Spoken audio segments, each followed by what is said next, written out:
Okay, so the next retouching tool that we're going to cover is the patch tool, and this is actually one of my favorite tools.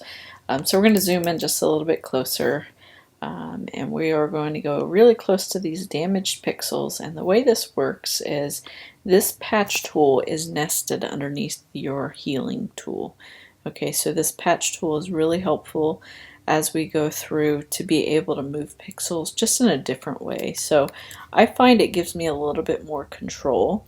So the first thing I want to mention is, as with other tools, you do have different options up here at the top.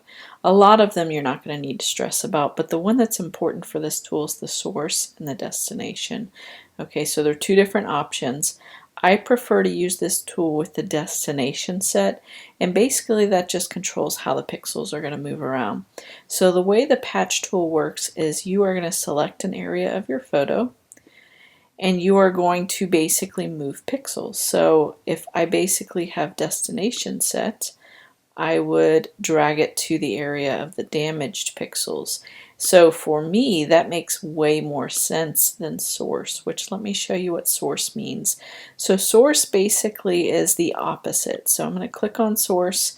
We're going to basically, let's just select, the damaged pixel.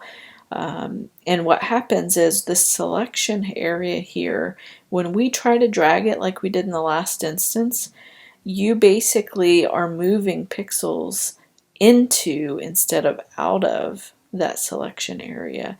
And so in some cases this may make more sense to you.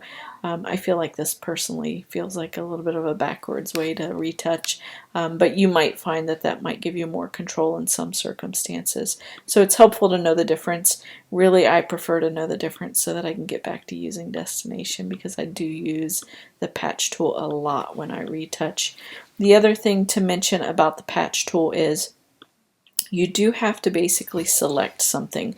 So if you are used to selecting in Photoshop, then it wouldn't be a huge deal to you. But if you're not, we do need to be reminded that in Photoshop we have the ability to select items.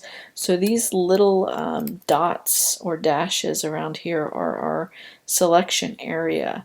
And if we want to be able to add to it, just like any selection tool, you can hold down Shift and add to that area, or you can hold down Option and you can subtract from that area. Okay, so it does work very similar to selection tools. The other thing I want to mention is you do have a selection area now. So if you try to do anything at all in Photoshop and this is still selected, it's only going to modify this small little area here. So you do want to make sure you know how to deselect. So the shortcut for that is Command D, or you can go up to Select and then Deselect. Okay, so if you can't remember the shortcut for some reason, you can just go up to the Select menu and then just choose Deselect, and that'll help you out so that it deselects it and you can do other things in Photoshop.